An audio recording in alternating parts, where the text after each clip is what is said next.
hari esok, khawatirku hilang lenyap. Sekarang hidupku makin bermakna, karena Yesus hidup, aku pun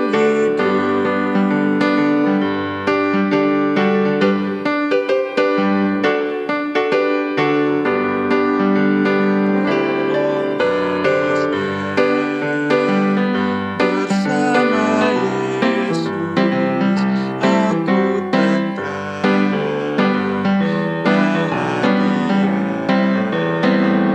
terjamin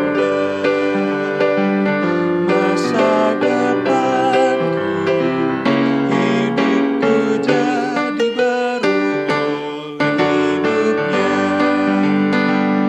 Ku tak cemas akan hari esok, khawatirku hilang lenyap.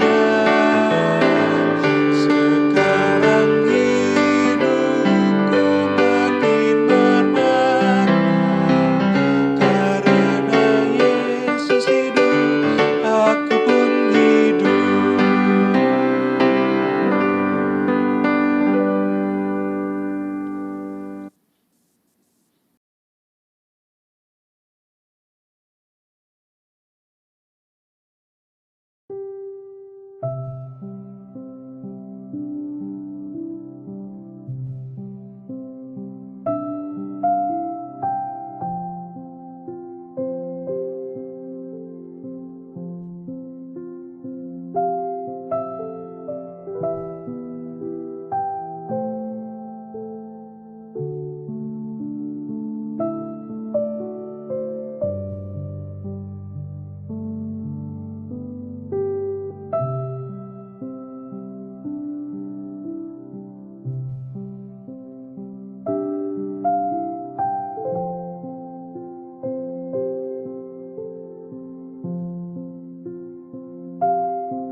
hari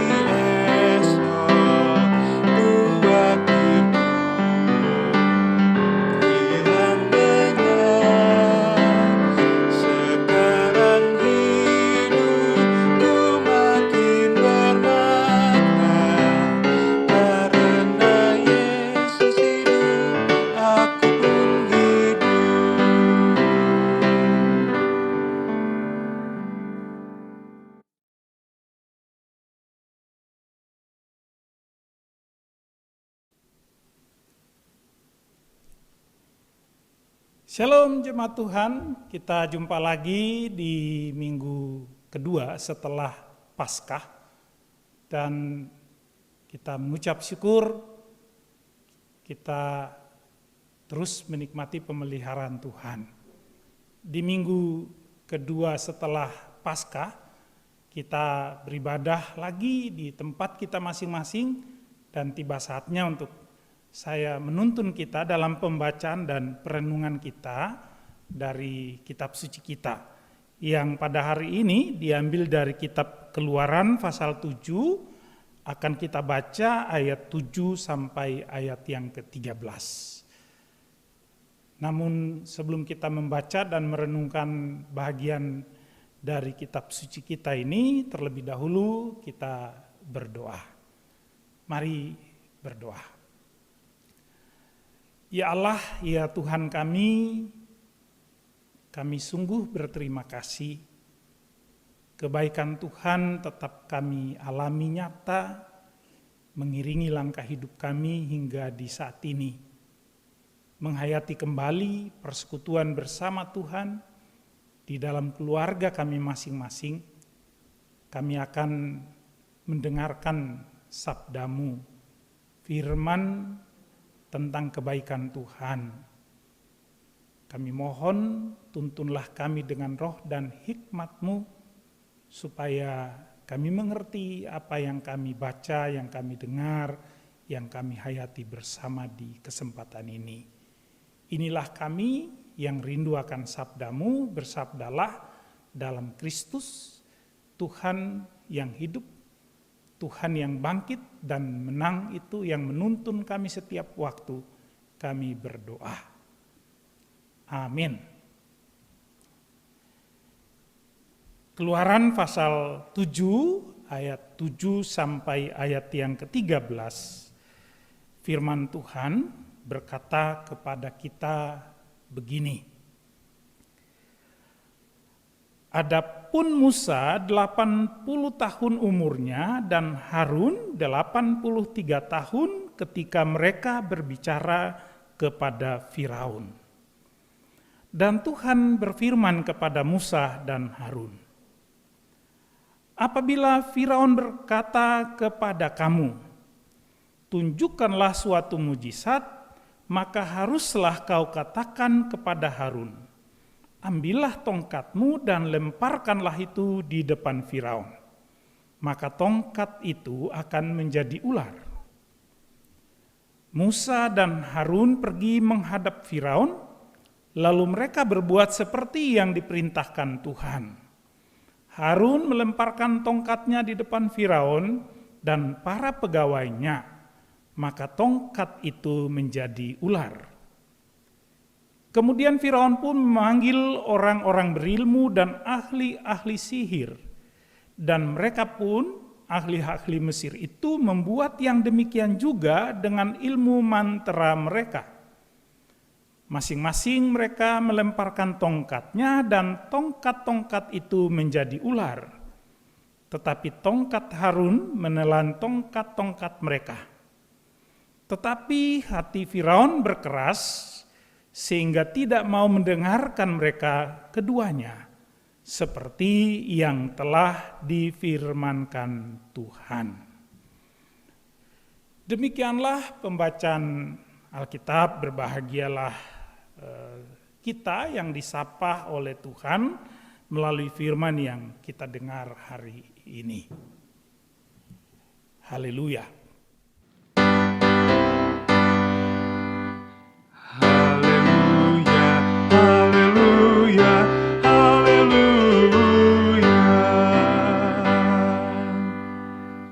Jemaat yang dikasihi Tuhan, kita merenungkan pembacaan tadi di minggu ini dengan judul atau tema renungan antara mujizat kasih Tuhan, iman, dan perbuatan kita orang-orang beriman. Banyak hal menarik yang dapat kita petik dari kisah Musa dan Harun di awal kepemimpinan mereka untuk membawa bangsa Israel keluar dari Mesir. Dalam pembacaan kita dikisahkan tentang bagaimana Musa dan Harun di hadapan Firaun dan para pegawai istana Mesir itu. Musa dan Harun menunjukkan sebuah mujizat, tetapi toh hal itu bisa dipatahkan menurut cerita kisah tadi, dipatahkan oleh ahli-ahli sihir dari Mesir yang dipanggil oleh Firaun untuk menandingi apa yang dibuat oleh Musa dan Harun. Setidak-tidaknya ada dua hal penting yang dapat kita petik dari kisah awal perjalanan Musa dan Harun bergumul membawa bangsa Israel keluar dari Mesir. Yang pertama, Musa tentu bersama Harun sudah diberitahukan oleh Tuhan bahwa Firaun tidak mudah mengizinkan orang Israel untuk pergi, walaupun Musa telah memperlihatkan kepada Firaun banyak mujizat. Tuhan sengaja mengeraskan hati Firaun untuk menahan orang-orang Israel. Tentu Tuhan punya tujuan, dan tujuannya adalah agar pada saatnya Firaun dan orang-orang Mesir akan betul-betul mengenal Tuhan Allah Israel. Dapat kita baca dalam kisah Keluaran pasal 7 ayat 1 sampai ayat yang ke-6. Lalu apakah Musa protes dan meminta Tuhan, protes ketika Tuhan bilang, aku sengaja mengeraskan hati Firaun. Lalu apakah Musa meminta kepada Tuhan untuk memberikan Firaun hati yang lunak supaya orang Israel mudah pergi? Tidak. Musa menerima apa yang Tuhan rencanakan, apa yang Tuhan putuskan. Dan Musa mengambil bagian di dalam rencana Tuhan itu menurut perannya sesuai kehendak Tuhan. Musa dikasih tahu bahwa tugas Musa adalah ketemu Firaun, menunjukkan banyak hal ajaib di hadapan Firaun, dan itu membuat Firaun takjub, tetapi Firaun akan tetap berkeras untuk tidak mengizinkan orang Israel pergi. Dan Musa tidak memprotes Tuhan. Yang kedua, pada bahagian lain, Tuhan katakan kepada Musa dan Harun, kalau nanti di hadapan Firaun meminta tanda, maka lemparkan saja tongkat Harun. Nanti tongkat itu akan menjadi ular. Dan benar itu terjadi. Tetapi Bapak Ibu dan Saudaraku, ketika Musa dan Harun melakukan itu di hadapan Firaun memanggil ahli-ahli sihir dari bangsa Mesir dan melakukan hal yang sama.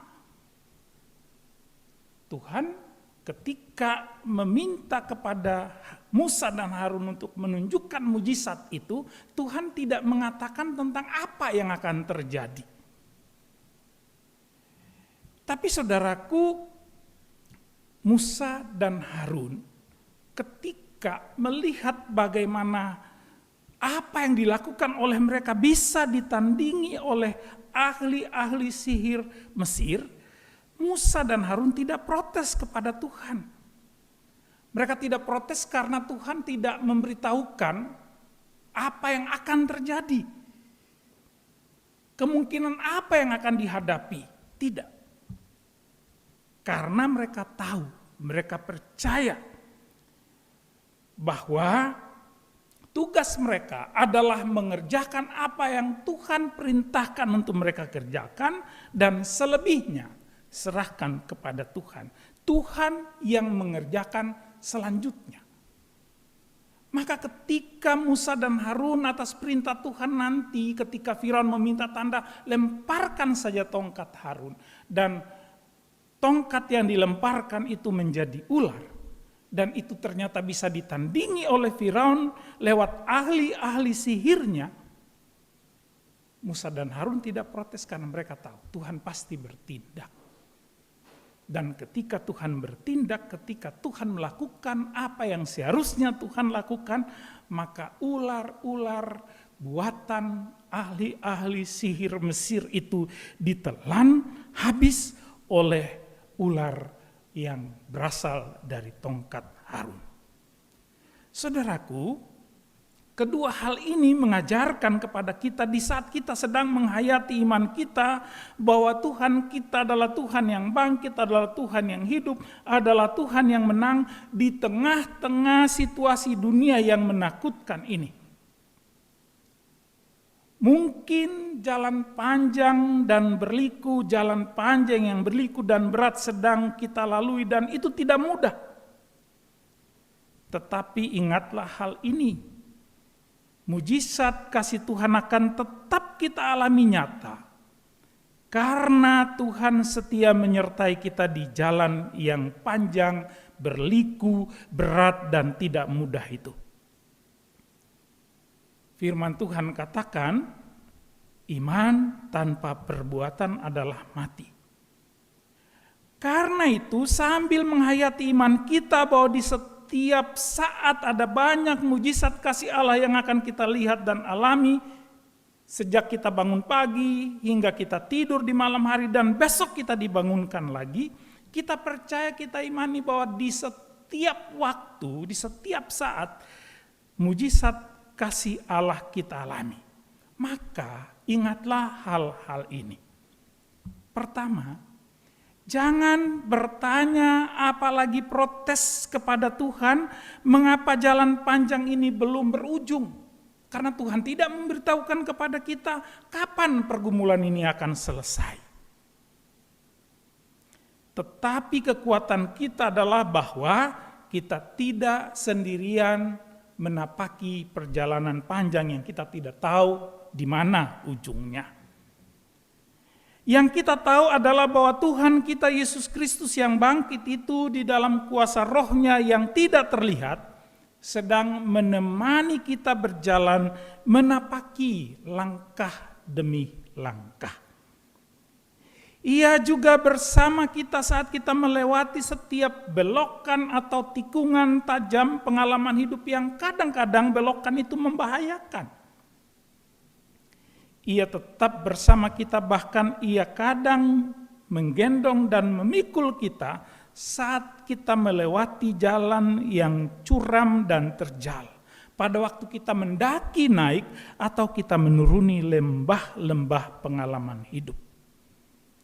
Karena itu jangan protes, jangan bertanya.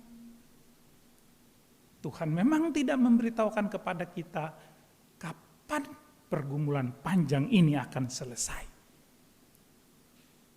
Seperti Musa dan Harun, Tuhan tidak memberitahukan kepada mereka bagaimana reaksi Firaun. Tapi yang mereka tahu Tuhan mengerjakan apa yang akan dibuat oleh Tuhan. Yang kedua, walau kadang kita tidak tahu seperti apa, kapan dan seperti apa ujung sebuah pengalaman atau perjalanan, tetapi tugas kita adalah mengerjakan dengan setia apa yang menjadi urusan atau menjadi tugas kita. Kadang-kadang tugas itu melebihi kemampuan daya pikir atau nalar dan kekuatan kita untuk mengerjakannya. Tetapi jangan menjadi orang yang masa bodoh. Jangan menjadi orang yang memprotes dan menolak untuk melakukan tugas-tugas kita di tengah-tengah iman dalam pergumulan ini. Apalagi itu karena keegoisan kita, karena kepentingan diri sendiri dan ingin selamat sendiri. Saudaraku, ingatlah bahwa orang beriman itu baru bisa melihat nyata mujizat kasih Allah ketika dalam iman dan dengan iman ia mengerjakan apa yang harus ia kerjakan, walau pekerjaan yang harus dilakukannya itu melebihi nalar manusia. Karena orang beriman itu tahu benar dengan imannya bahwa Tuhan pasti mengerjakan apa yang terbaik yang dapat dan mau dikerjakan Tuhan untuk kepentingan kita pribadi, keluarga, gereja Tuhan, dan kepentingan sesama, dan kepentingan bangsa ini, dan kepentingan dunia ini. Kuncinya adalah kerjakan apa yang harus kita kerjakan dengan iman. Selebihnya serahkan kepada Tuhan. Yakinlah bahwa kalau Tuhan sudah turun tangan untuk mengerjakan apa yang menjadi bahagian Tuhan, maka pekerjaan kita yang tidak sempurna, asal kita melakukannya dalam iman, dengan iman di tengah-tengah pergumulan panjang dan perjalanan panjang yang belum tahu kapan akan berakhir ini. Pekerjaan yang kita lakukan itu akan disempurnakan Tuhan, akan dibuat Tuhan menjadi indah dan menjadi berkat.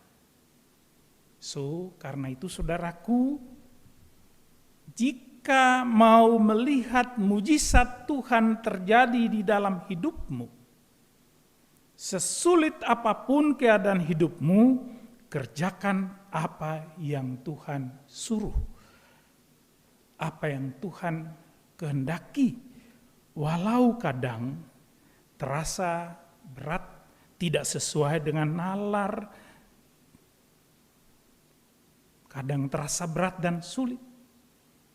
Kerjakanlah. Selebihnya serahkanlah kepada Tuhan. Yakinlah bahwa Tuhan pasti mengerjakan apa yang menjadi wilayah Tuhan, pekerjaan Tuhan. Dan setiap orang beriman pasti akan berkata, aku percaya, maka akan kukerjakan perbuatan-perbuatan imanku. Amin. Ya, saudaraku, setelah kita merenungkan firman Tuhan, mari kita bersyukur untuk firman yang diberitakan. Kita berdoa. Maha besar Allah Bapa di sorga, Tuhan yang kami sembah dalam Kristus Yesus. Tuhan yang bangkit, yang menang, senantiasa hadir menuntun kami. Kami bersyukur Tuhan sudah menyapa kami dan firman-Mu mengingatkan kami bahwa sesulit apapun perjalanan hidup dan pengalaman kami saat ini yang kami tidak tahu kapan berakhir, tapi yang pasti kami tahu Tuhan menyertai kami. Tuhan siap mengerjakan yang terbaik dalam seluruh hidup kami. Tugas kami sebagai orang beriman adalah mengerjakan apa yang harus kami kerjakan, dan Tuhan yang hadir itu akan menyempurnakan semuanya. Memasuki minggu yang baru, kami mohon Tuhan, ketika kami menjalani perjalanan hidup kami seberat apapun, izinkan kami untuk selalu melihat Tuhan hadir. Izinkan kami untuk selalu mengalami Kau nyata bersama kami, supaya kami kuat, kami mampu mengerjakan hal-hal baik yang menyenangkan hati-Mu, menjadi kesaksian bagi orang lain. Dalam nama Tuhan kami Yesus Kristus, kami berdoa. Amin.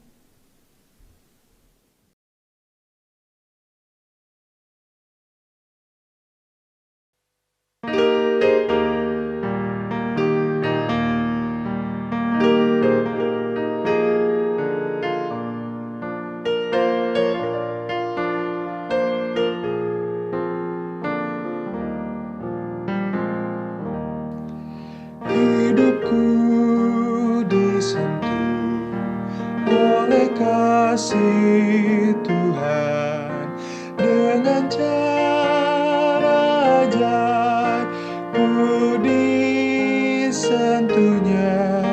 Giranglah hatiku walau aku cemas, ku disentuh oleh kasih besar Tuhanku menyentuh hidupku, lebih besar dari kasih yang dunia beri. Selalu